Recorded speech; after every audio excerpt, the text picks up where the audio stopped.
બીજું કઈ પછી શું થયું? 2 મિનિટ એને થોડી હોય, બીજે ક્યાંક ધ્યાન હોય તો પોતાના ક્લાસમાં એ તરત આવી જાય અને 2 મિનિટ એકદમ રિલેક્સ થઈ જાય.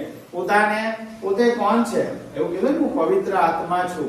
આપણી બધાની જે આત્મા છે ખૂબ પવિત્ર છે.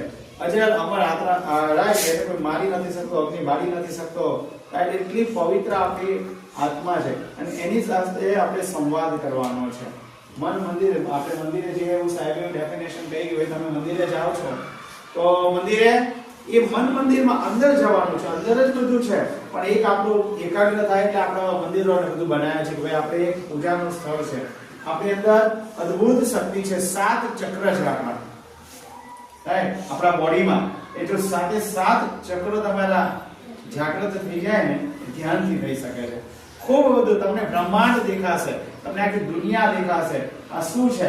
આ કેટલી અદ્ભુત રચના છે કુદરતની. મનુષ્ય દેહ છે, કેટલો ઉત્તમ આપણું આ બોડી છે, એની અનુભૂતિ થશે. એટલે આ તમે અત્યારથી બાળમાં એવું છે, બાળકો એવા છે કે ખૂબ અનુકરણીય હોય છે અને બાળપણમાં જે સંસ્કારોનું સિંચન થયું છે એ જ્યારે વટવૃક્ષ થાય ત્યારે એનું ફળ મળે છે. એમ તમારામાં જેવા સારા સંસ્કારો છે એ સમાજમાં જઈને સ્પ્રેડ થશે, રાઈટ. તો જે પણ સાહેબે 5 જે સદસ્ય આવ્યા છે એમણે પોતાનો સમય યુટિલાઇઝ કર્યો છે. આ પણ એક દેશ સેવા છે. કેમ કે પોતાનું કોઈ પણ આશા વગર જ્યારે તમે બીજા માટે કંઈક કામ કરો છો તો એ સૌથી મોટી સેવા છે. એ ચાહે કોઈ પણ હોય, એ મનુષ્યને જાગૃત કરવાનું, એક જીવાત્માને જાગૃત કરવાનું. અત્યારે અમારાથી આપણી પાસે 150 બાળકો છે, એમાંથી 5 બાળકો પણ જેવું થશે કે નહીં આનાથી મને ફાયદો છે, નૃત્ય કર્યું કરશે તો એક ફાયદો થશે. કરેક્ટ.